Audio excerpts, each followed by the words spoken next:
All right, Nick. Here we go. Bottom 9. Reds lead 6-2. Let's go. Some are saying it's a must win.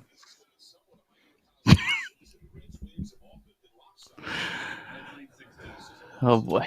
Not me. I'm not saying it's a must win, but some in Reds universe, country, whatever you want to call it. All right. The Alexis Diaz glasses will they'll come out.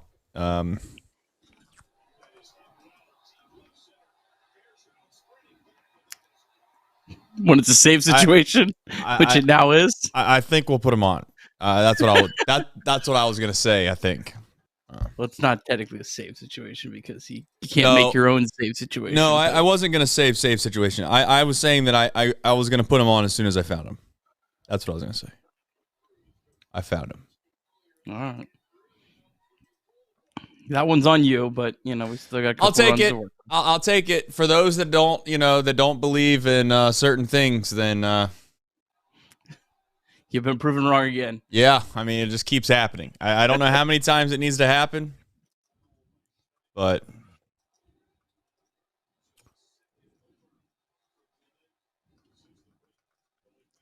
I have like a half a pound of beef jerky sitting here in front of me. And if I don't eat all of it before the show's over, it's going to be a miracle.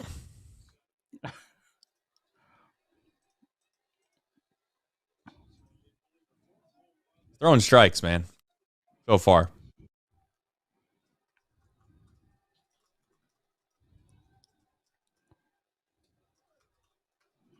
No one said the game's over. No one said the game's over, Terry. Game's definitely not over. Got one out, though.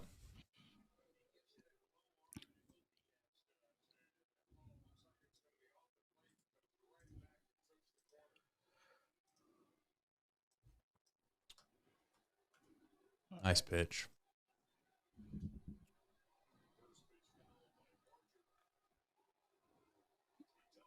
How's your day going, Trace? Pretty solid. Yeah, pretty solid, I must say. Yours? Good. My daughter rode her bike for the first time. Whoa. Cool day, Is that like training wheels, or that's like straight up training wheels off? The whole shebang. Really, like the whole shebang, man. A surprise too. Like, didn't really think she was, gonna be able to pull that ready. off. Yeah, just all of a sudden she's riding her bike. So, well, that's cool. That's a cool day. Yeah. Those days sneak up on you. You're not sure those days exist, and then they're boom. They happen, and then you're like, oh, that was something. My day wasn't nearly as cool as that. Then I'm gonna take back my day. Yeah. I was just switching golf grips and just doing a bunch of stupid stuff. Ooh. Is that foul? Sync up here. Yeah. Let's see if I get a pitch clock. Yeah, I just seen the ball whiz right by the foul pole. 1-2, of course. And I'm not getting a pitch clock. Let me know when it goes to replay. It's replay. Go to replay. Fly ball, just foul. And Aguiar? They're showing Aguiar, and he went, damn, that was close. I'm going to do a quick play and pause. I think we're probably close enough to party. I think he said, is this how it always goes with Diaz? And somebody says, this is actually going a little bit better, believe it or not.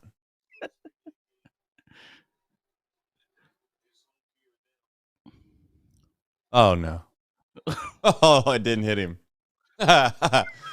Oh, man. I don't know how it didn't hit him, boys, but it didn't hit him.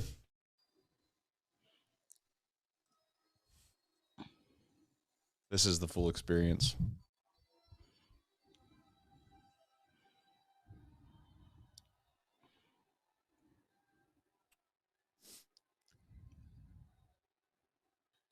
Good job by Diaz, man. There you go. That was really good, You can't give up a 3-run home run right there. Throw it right down the middle. Yep. You got one more topic for me on the back half? I got Reds bullpen.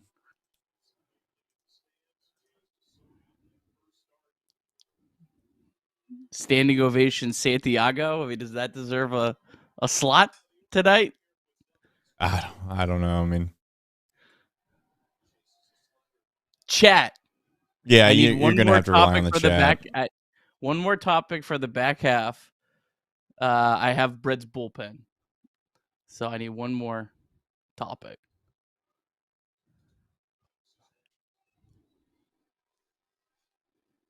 Votto? I don't know. Did you see Bauer's comments? God. Oh, no. Why did I do the chat tonight? What have I done? No. Oh, God. I thought they just wanted to talk about his AAA numbers this year. I wasn't. Did you see Bauer's comments, though? I saw them. We could do a whole show on it. Oh, yeah. You could do a whole show on it. Greg, go to the bullpen. Oh, I'd be happy to do a whole show on it. I think there's layers to that onion.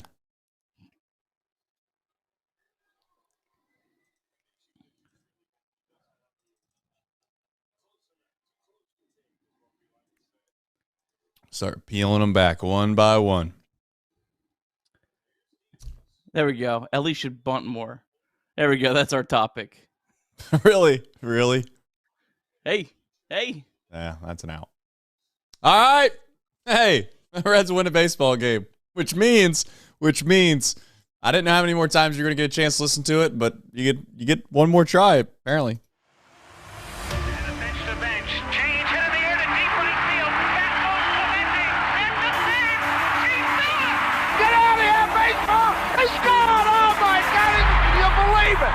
Johnny Bench is tying it up. The Cincinnati Reds win the World Series in 4 straight. It was a sweep. In the dirt, it's a wild pitch.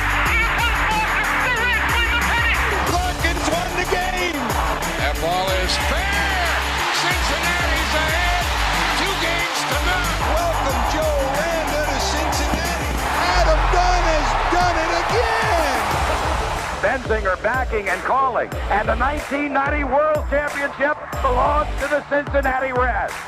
Marty, yes. This is Adam from Milwaukee. Hey, Adam, how you doing? I'm good. How are you? Good. Do you think Scott Chatterbox is a good player? Dunn up there with the bases loaded, the outfield deep and around toward right, and the 1-0 on the way to the plate. Swung on, long drive, right field, and this one belongs to the Reds. And a high drive. Hit back into deep right field. Junior has just knocked the door down to the 500 club. Benson's first home run is a walk-off winner. That ball had a family. And De La Cruz is, oh my goodness, look at this kid run. My, oh my, that is a triple. Matt McClain's first big league bomb. Spencer Steer's first big league hit is a home run to straightaway center field. Joey Votto's done it again. The pitch. Votto swings high in the air. Right field. Yes! He pointed to the dugout to say, I told you. That is Joey Votto's 315th career go-ahead ribby. Only Johnny Bench had more as a Red. And I can't tell you how much it means to play in front of everyone here in Cincinnati as a Red. What a gift. What a tremendous gift. So thank you. Thank you. I think I can speak for all of Reds country. Joey Votto, thank you. High drive. Left center field. Racing back to the Laurel Bourgeois. The Reds are National League Central Division champions. In the air, left center field. Did he? He did! He did! Red win! Win! Line to right field. Julian, the first Red ever with 4 home runs in a game. Can you believe it? In the air, down the right field line. Does it have a chance? The Reds have won on a 3-run home run on opening day by Ramon Hernandez. A strike away and out away is Homer Bailey. Ground ball to third. Frazier gloves. Throw to first. And Homer Bailey, for the second time in his major league career, has tossed a no-hitter. Oh, God. Are you kidding me? Holy Moses, the second player in major league history to hit 7 home runs in the first 10 games. In the air, and the Reds win it. What a dream to get into the career of Jay Bruce. All right, Nick. Reds win. And boy, did we need it as Reds fans. Ultimately, as we all know, before the pessimistic crowd comes marching in, I'm well aware that, they were due to probably win again before the season was over. But, it's just makes the night a little more enjoyable when you watch, I don't want to say good baseball. I think that might be disrespectful from time to time to good baseball. But they played better baseball, which was nice, Nick. Yeah, nice to see the offense come out, have a good game against a pretty good pitcher, a guy that had just made 2 really good starts back to back. So, yeah, maybe the Reds can win a series. Never done that in Toronto before, Trace. Didn't know that, to be honest. That's news to me. I also would say that you said that they won off a pretty good pitcher. Yes, they did get 2 guys on to get him out of the game, but they took care of Burr, which I'm sure we'll get to in the box score recap. Presented by you. So we'll get into that right now. Why not? 1 second. Okay. He's counting them up. He's trying to count up how many doubles they had in a row off Burr. Also, shout out to Sadak. I really appreciated the Burr reference. That was a nice one. And of course, Welsh played along. It was kind of like it was a nice partnership, like a 1-2 punch. Anyways, take it away, Nick. All right, Reds taking on the Blue Jays, first of 3 in Toronto. Julian Aguiar made his big league debut. He got the first 2 Jays batters out, but then he made a big mistake, leaving a slider right down the middle of the plate to the red-hot Vladimir Guerrero Jr., and Jr. hit it 430 feet, 1-0 Toronto. It was still 1-0 going into the third. Santiago Espinal made his return to Toronto and got a standing ovation from the crowd. Espinal then ripped a double down the left field line off Jays starting pitcher Kevin Gausman. He would get over to third base on a balk, and then Ellie De La Cruz hit a sac fly to tie the game at 1. The Jays got that run right back in the bottom of the third. Aguiar gave up a double to George Springer, threw what was called a wild pitch, but really looked like it was a pitch that Stevenson probably should have blocked. And then with the drawn-in infield, Dalton Varsho singled just past India to make it 2-1 Jays. But in the top of the fourth, TJ Friedl hit a leadoff home run to right field, the 5th home run for Friedl in his last 12 games, tied the game up at 2. And then Aguiar got through a scoreless bottom of the fourth. His day would be done. 4 innings, 4 hits, 2 runs, 1 walk, 2 strikeouts. Game stayed tied at 2 going into the top of the 6th. TJ Friedl singled with 1 out. Steer doubled him home, and the Reds took a 3-2 lead, but they were not done with 2 outs. Ty France doubled home 2 more runs to make it 5-2, and then Jake Fraley doubled him home to make it 6-2. Now, the Reds bullpen did a really nice job. Tony Santillan got 4 outs. Sam Moll got 3 outs. Buck Farmer got 2 outs. Justin Wilson got 3 outs, and Alexis Diaz, non-save situation, did give up a homer in the bottom of the 9th, but the Reds win 6-3. Reds now 61-64 on the season, and the Reds pick up a half game in the wild card race with the Braves off. Reds now 5.5 games back. All right, we got a deep drive of the day. That's a good start. It's a better start than we had yesterday. The deep drive of the day comes off the bat of TJ Friedl. That's his 10th home run of the season, 103 off the bat, 393 feet, and it would tie the game at 2-2, making the win probability of the Cincinnati Reds a exact 50%. And as we all know, it would become 100%. And what is 100% is DSC being a leader in renewable commodities for biofuel production, specializing in used cooking oil collection, aggregation, and sales. Visit www.deepsouthcommodities.com for more information. And thank you, as always, to John and his team at DSC for supporting us, supporting the show, making all this possible, along with obviously Game Time and 988. We appreciate all the folks that support us because that's kind of why we're capable of doing this show on nights like tonight.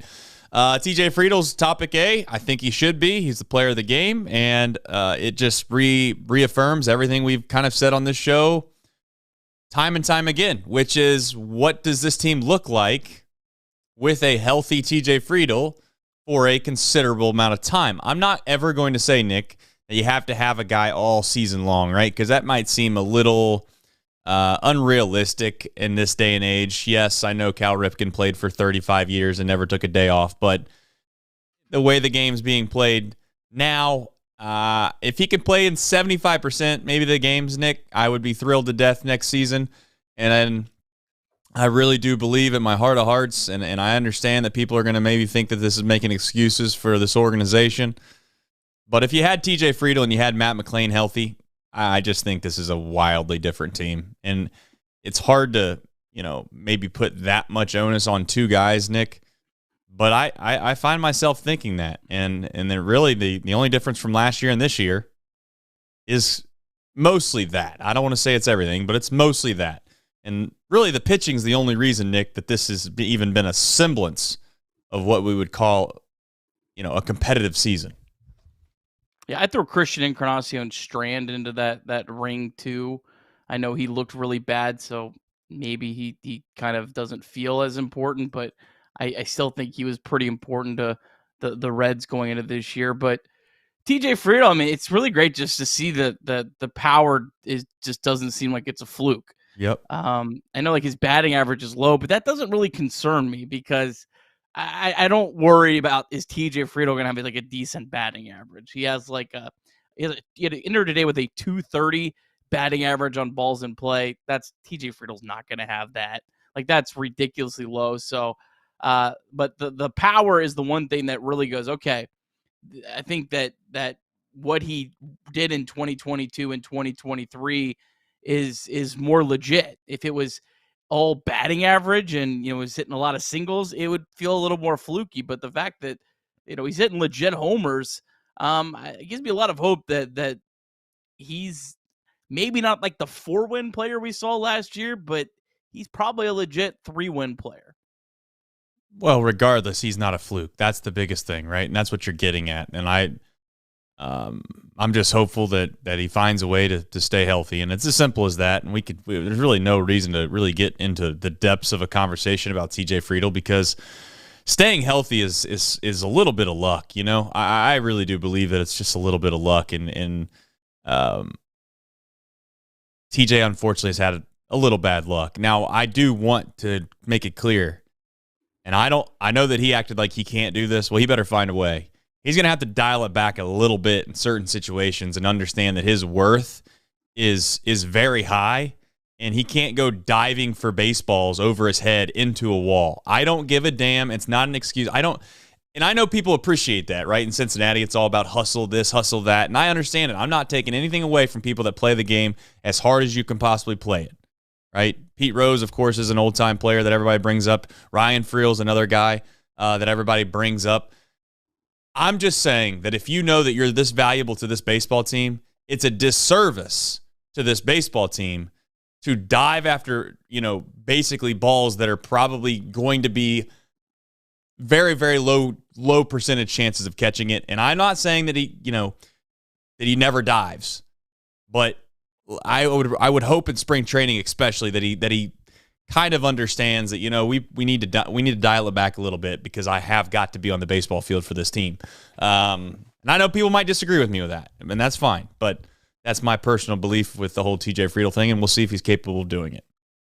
Yeah, and he doesn't have to do that. Like when he came up in 2021 and 2022, he had to be that all-out hustle guy. Yeah, because that was his only chance of staying.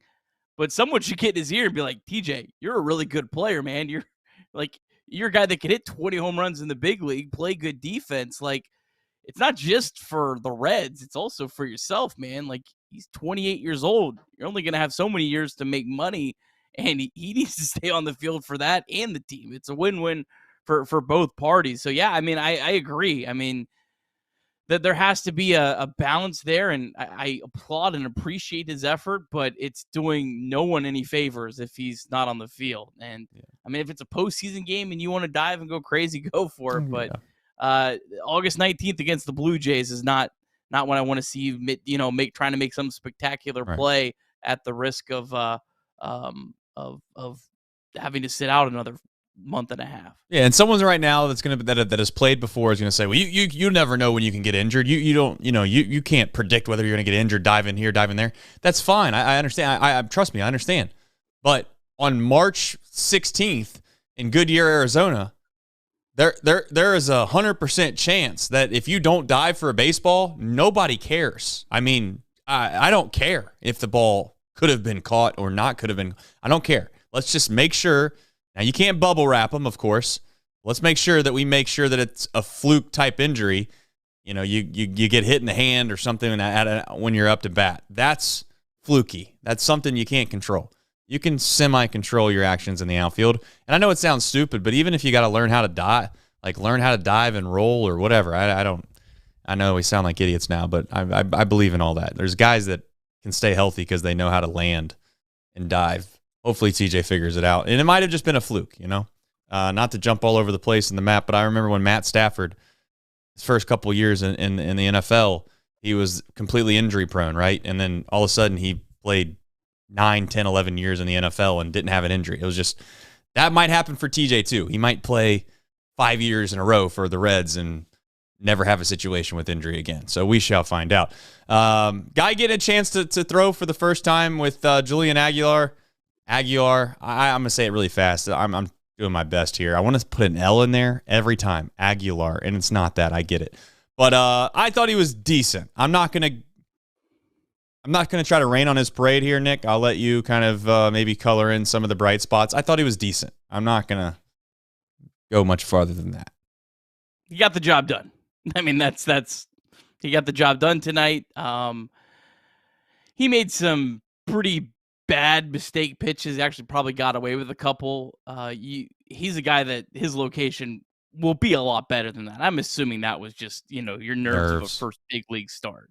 And that's why I say that what he did today was getting the job done, because I think you're fighting as much through the nerves as anything else in your first start. His changeup looked really good. I thought he got a couple nice swing and misses on that.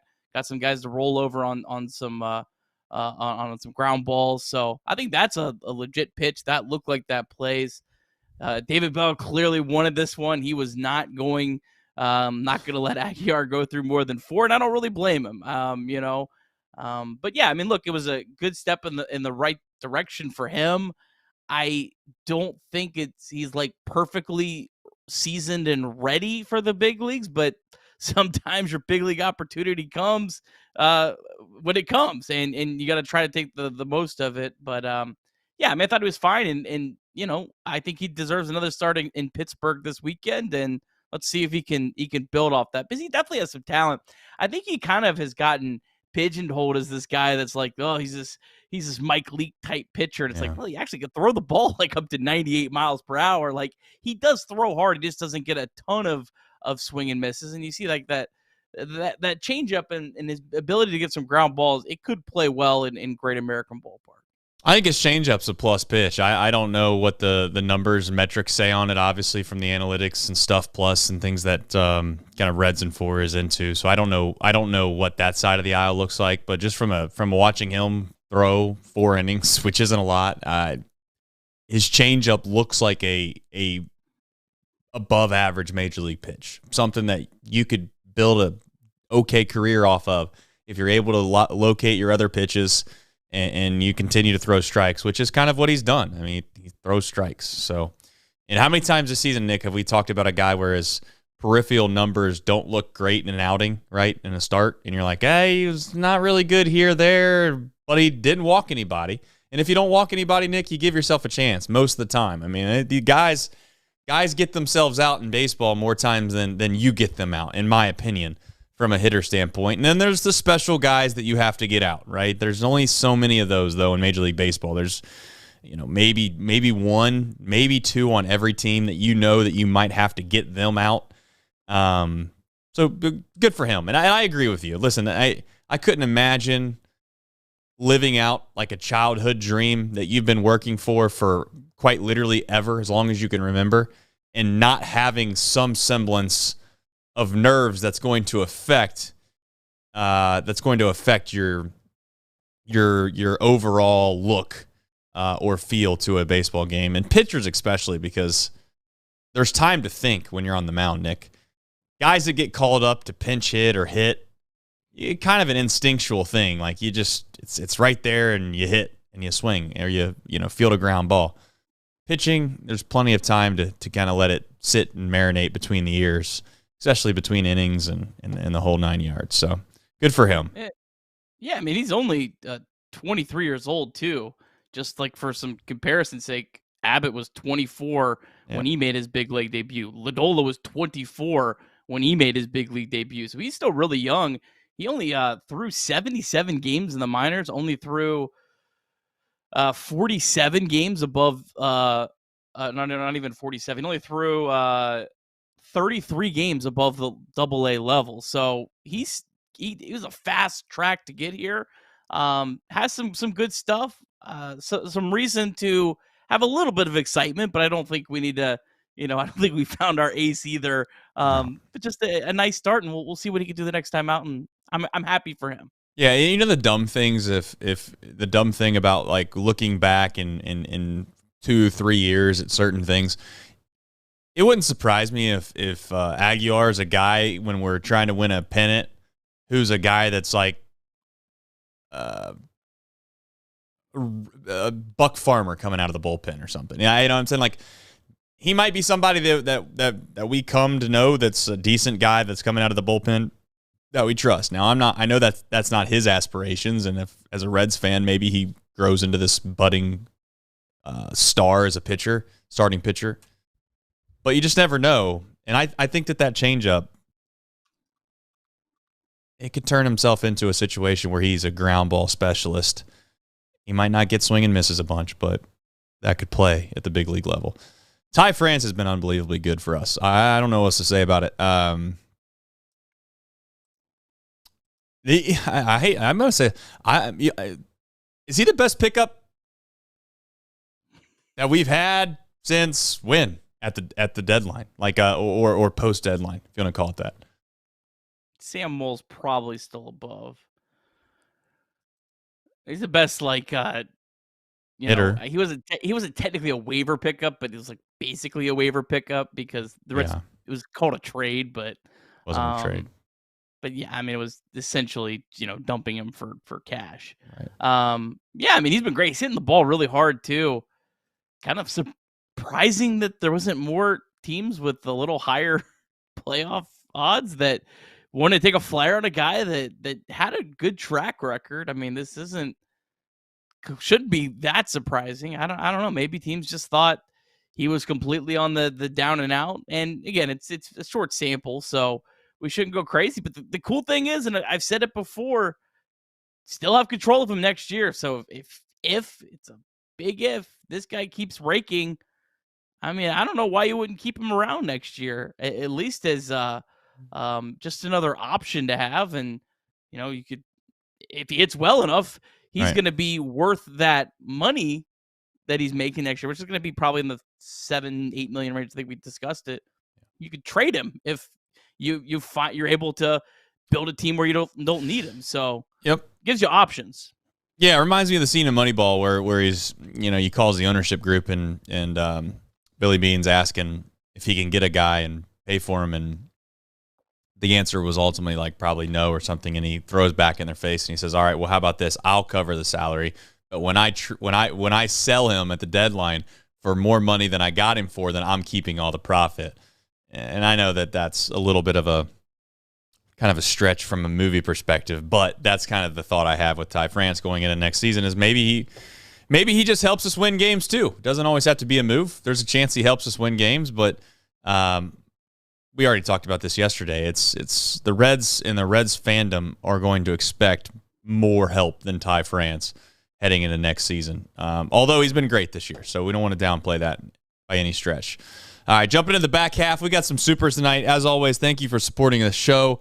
Let me get to them because I think that some of them are actually. Before you, what's up? The one about Steer's future, I went ahead and added that to the rundown. I thought that was a good topic. Yep. Shout out Elijah. Elijah said sorry to be off topic on his last super chat. Now you're on topic because it's on the rundown. Thanks to you, Elijah. So shout out to you.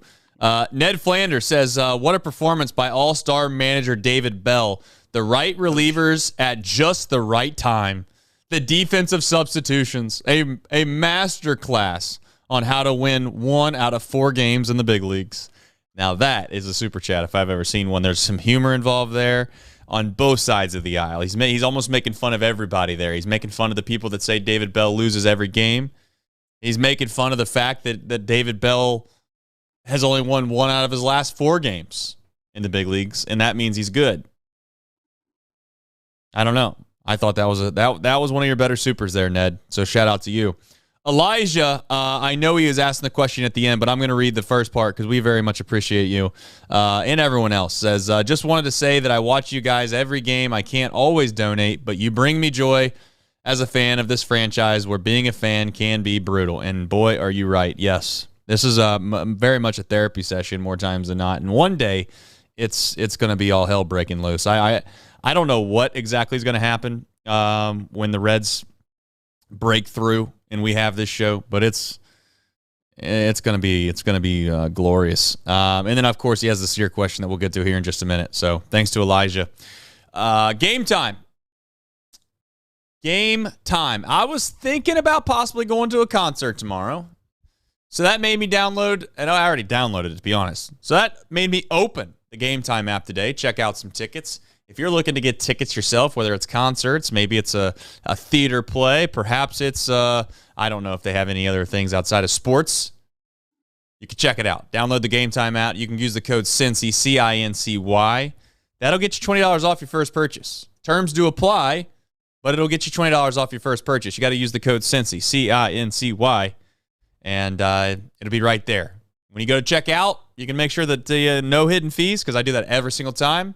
There's nothing worse, Nick, than trying to get tickets, and it's promoted and advertised with a certain price. You click on it, you type in all your information, you get to the checkout aisle, and it's like, not only is it like, fees are one thing, like a buck or two here. No.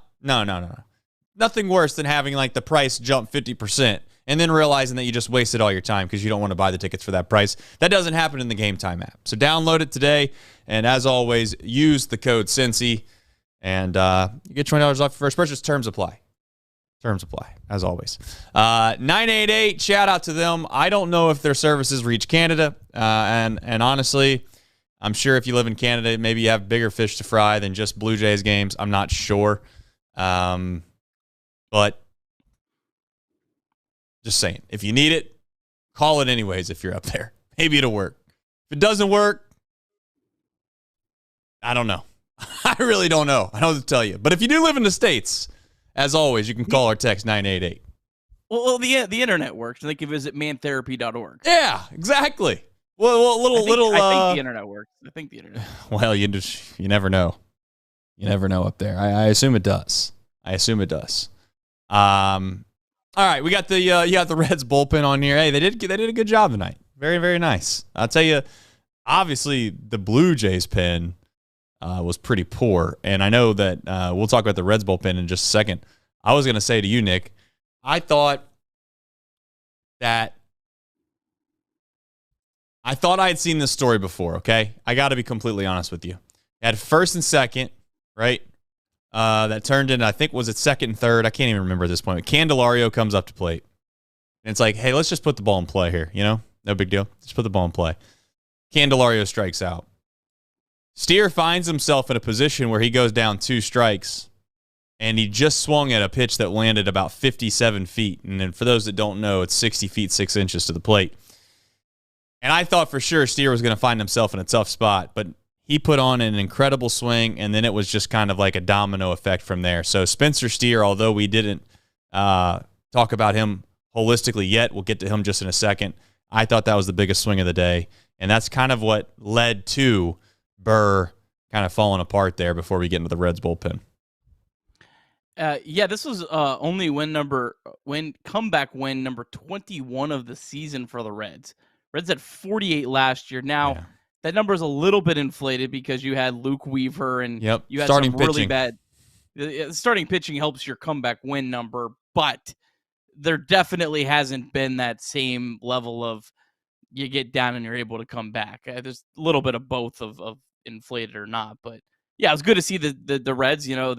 They fell behind 1-0. They came back and tied the game. They fell back 2-1.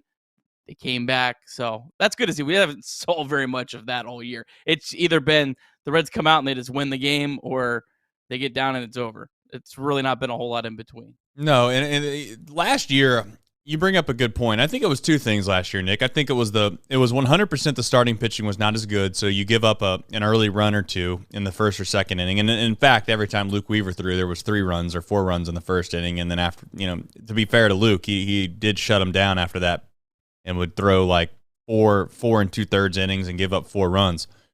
But the bullpen, to jump into these guys, last year I thought the bullpen was a big reason as to why there were so many comeback wins. And that's because they were able to hold the opposition to whatever number they got off the starting pitching, and it allowed the offense to kind of catch back up. And I'm not saying they did that totally tonight. It was all them, but the Reds got a lead, and they were able to hold on to that lead because the pen did their job. Yeah. I don't know if you have anything to add to that before we get into Spencer Steer. No, I mean, and sometimes it's also when you play a team. The Blue Jays just shipped off a couple relievers at the deadline.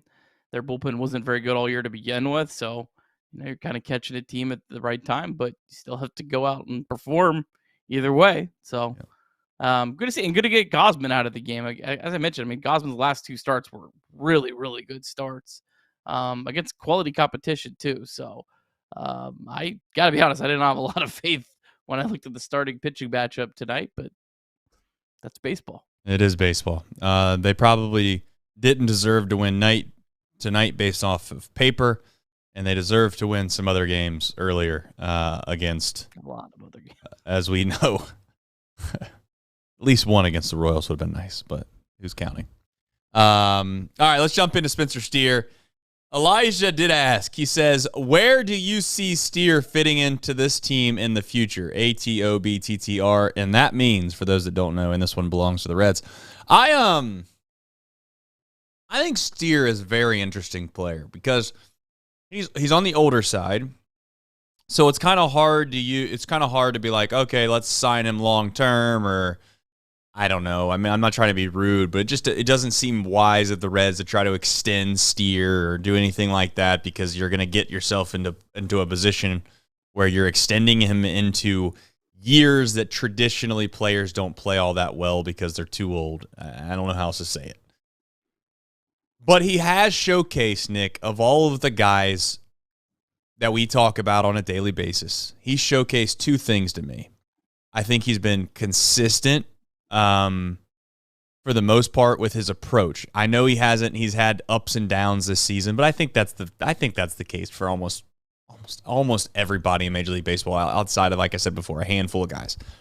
But maybe the biggest thing that this team lacks, the biggest thing that this franchise and organization has struggled with, is what he does best. And that's just be available. He's there, man. Like, he's been there last year, and he's been there this year. And whether you like his production at times or not, that's beside my point.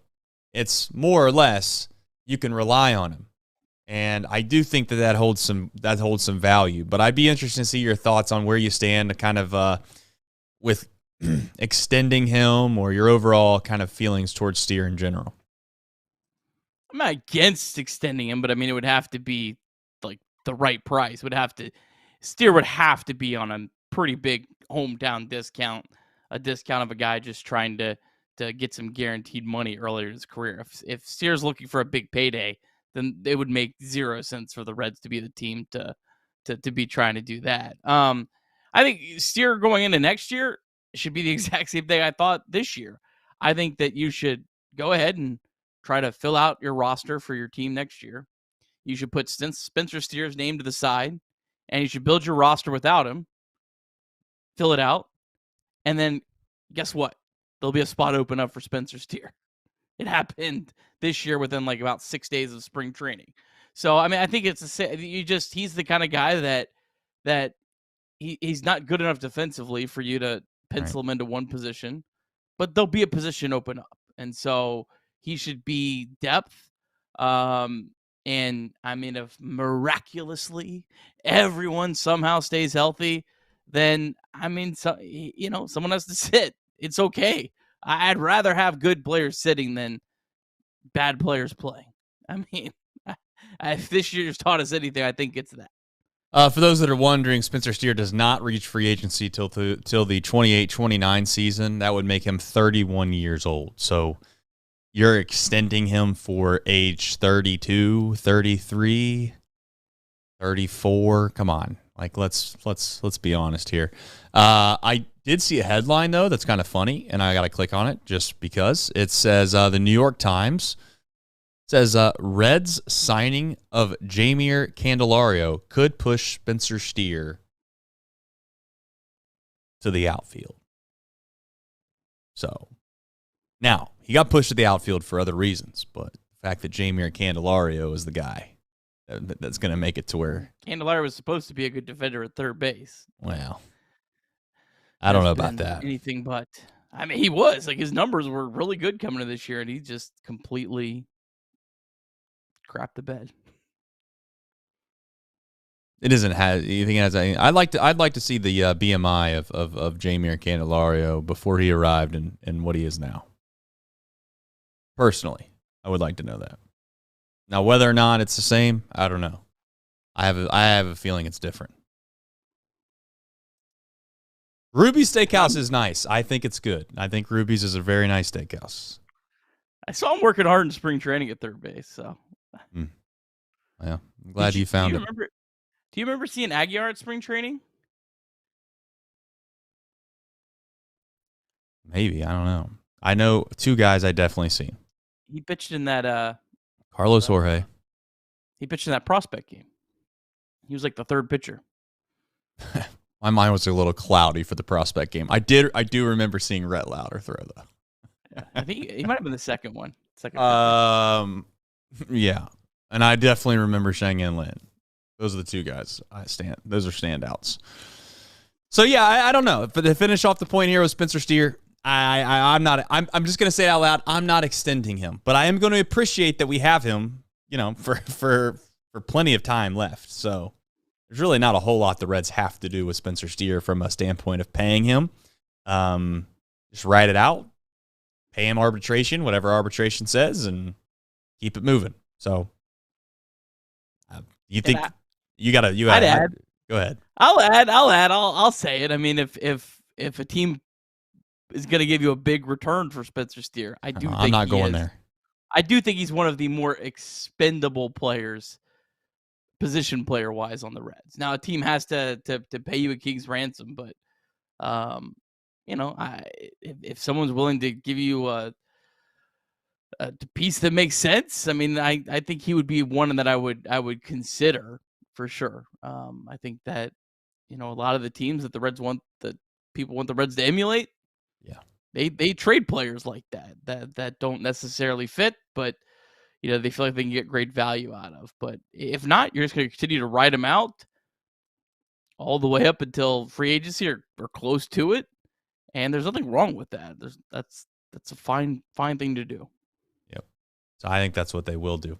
All right, jumping into the farm system, we'll get to that in just a second. As we kind of head into the farm system, I know there is another super chat here. Elijah wants to let everybody know that if you have to be a bad defender if you come to the Reds. # team chemistry.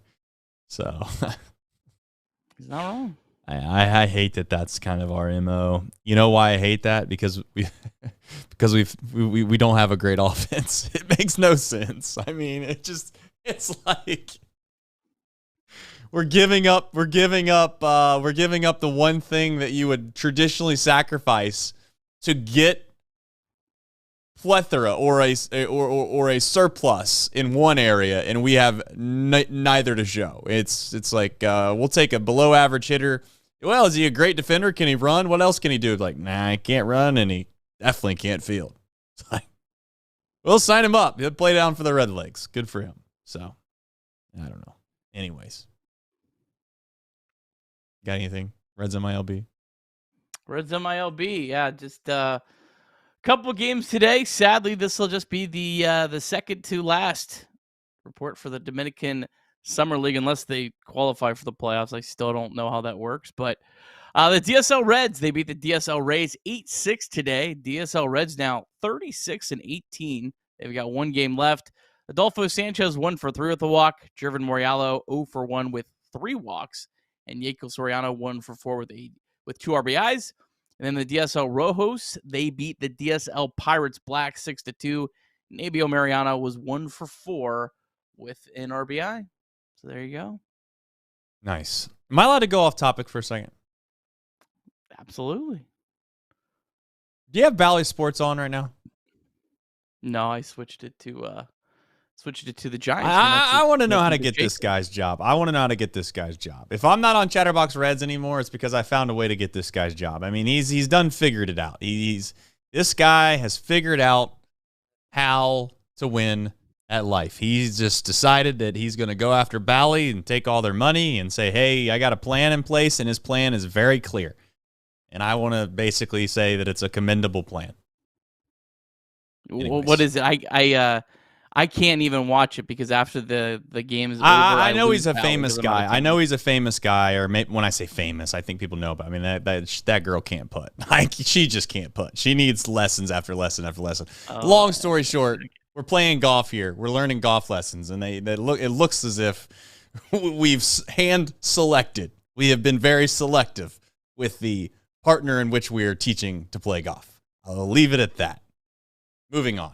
No, I mean surely it's the best golfer available, right? No, I don't think it was based off those 3 putts. So, and put it this way, I don't think we've gotten many lessons before. So there is that. Personality?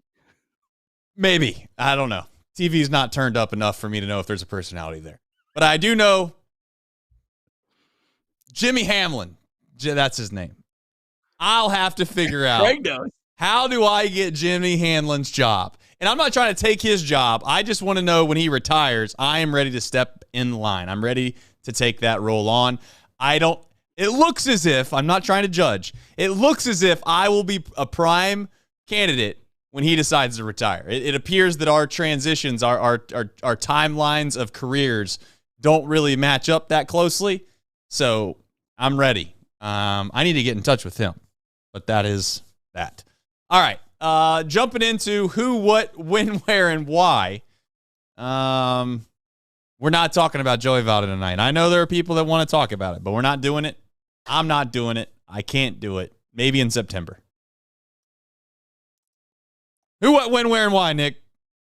All right, Reds taking on the Blue Jays. Reds looking for their first ever series win in Toronto. They're going to go up against Jose Barrios. He's 11-9. 3.85 ERA, but does have a 5.11 FIP. He's now in his 9th big league season, former first-round pick of the Twins out of Puerto Rico. He was traded to the Blue Jays back in 2021. Last 2 starts, very similar to Gossman, is coming pitching well. 14 innings, 1.29 ERA, 2 walks, 13 strikeouts. Good news is they were against the A's and the Angels, though.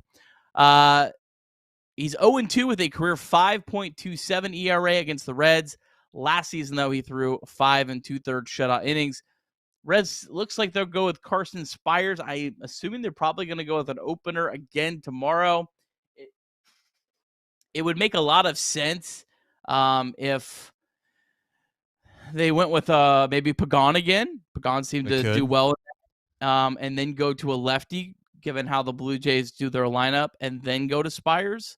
I think that might be a really good way. I think that's exactly what the Reds did last time. Seemed to work well. I don't know why you would reinvent the wheel there.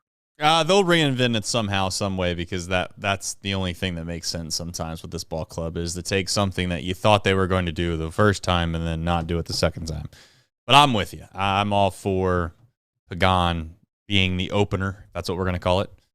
And then letting Spires come in when it makes sense. If there's clearly a situation where there's a couple lefties coming up, and then in the following inning you don't go to Spires in a spot like that, you could go to a handful of guys that we have in the pen that we know about, and Spires can come in whenever that time comes. Whether that's the third or fourth inning, it's fine by me. So we'll see. I mean, listen. There's still a punt. There's not even a puncher's chance. There's still a chance. It's more or less like at this point when I gave the Mike Tyson, Buster Douglas reference. At this point, we'd done gotten our tails kicked. We're just waiting on the boxing commission to come back with the drug tests, and we got to hope that they were on the roids. That's what we got to hope for. And maybe they rattle off like 12 in a row. That's what it's going to take. So until then, I'm just going to enjoy watching Reds baseball, and I'm not going to try to get too caught up in it. That's where I'm at. I've been hurt too many times. I would really like to see this team finish above 500, though. I mean, I think that would be a nice benchmark. Sure. I'll say it. If Trace, the Reds finished above 500, David Bell. the first time in our lifetimes that the Reds were above 500 in 4 out of 5 seasons. Wow. Hashtag fire David Bell. I don't know. I'll openly say this. I don't know what the right answer is about that situation. Simple as that. All right, we got some rituals to do, and we're going to get out of here because as many of you are probably looking forward to watching, I don't know what you're going to be watching tonight. Maybe you're still watching Bally for all I know. All right, here we go.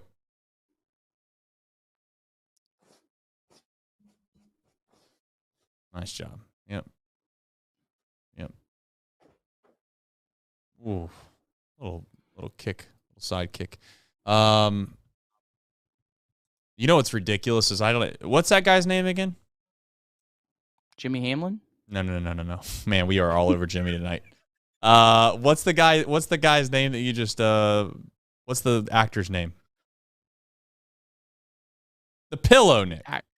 Nicolas Cage. Oh, Nicolas Cage. Yeah. Nicolas Cage. He's playing John Madden. Is he? Yeah, I don't know. I'm not a cultured guy. I don't unless really unless I got got. I thought I saw that. No, I think that's what the chat's saying. Steve's saying the same thing. Yeah. So a bioptic on. Wow. Interesting. John When's that Madden. movie come out? Do we know? Not soon enough. I mean, yeah. Boom. Can't wait for all the Madden references. Madden, legendary guy because of a video game for sure. If it wasn't for the video game, I'm not sure how many people actually know of John Madden outside of the folks that obviously knew of him when he was doing his thing and with coaching and being in the booth. And he was a legend, so I'm not trying to downplay what he did, but it's just funny how certain things carry on a legend of their own, and the video game just skyrocketed his famous name. All right, folks, if you're looking for a motivational speech out of me tonight, I am on E, I'm on E.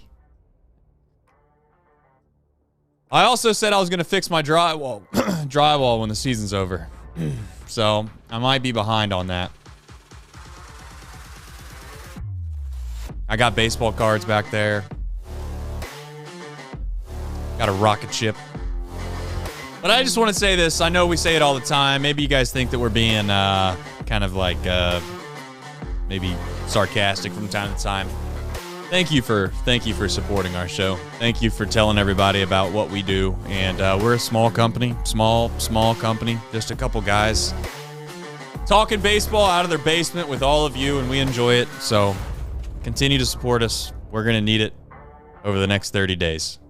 Till then, we'll be back better than ever tomorrow because we said we're going to do them all.